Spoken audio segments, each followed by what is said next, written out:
കാലത്ത് കേരളം നേരിടുന്ന ഏറ്റവും വലിയ വെല്ലുവിളികളിൽ ഒന്നാണ് സൈബർ കുറ്റകൃത്യങ്ങൾ. പ്രത്യേകിച്ച് AI സാങ്കേതിക വിദ്യ ഉപയോഗിച്ചുള്ള മോർഫിംഗ് കേസുകൾ വർദ്ധിച്ചു വരുന്നത് വലിയ ആശങ്കയുണ്ടാക്കുന്നു.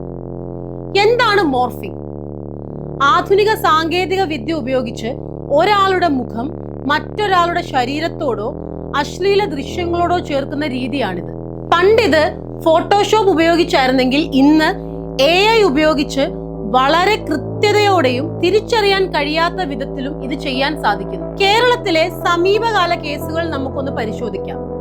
അടുത്തിടെ മലയാള സിനിമയിലെ പ്രമുഖരായ നടിമാർക്കെതിരെ നടന്ന മോർഫിംഗ് ആക്രമണങ്ങൾ വലിയ വാർത്തയായിരുന്നു.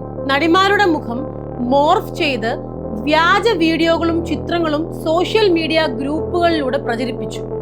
ഇതിനെതിരെ എറണാകുളം സൈബർ പോലീസ് ശക്തമായ നടപടികൾ സ്വീകരിച്ചിരുന്നു.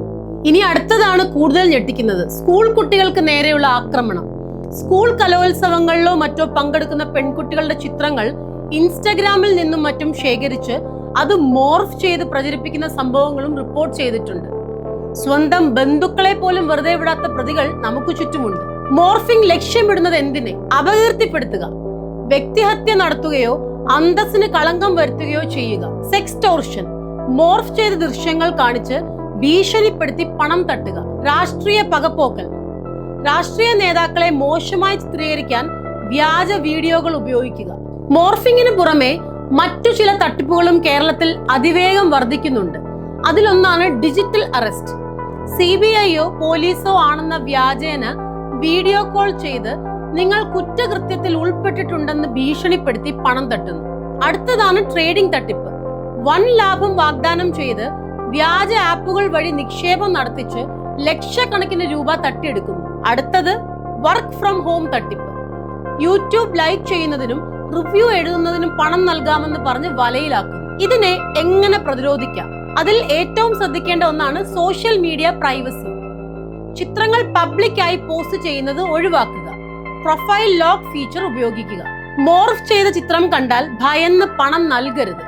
പകരം തെളിവുകൾ ശേഖരിക്കുക, അതായത് സ്ക്രീൻഷോട്ട്സ് പോലെയുള്ള തെളിവുകൾ ശേഖരിക്കുക.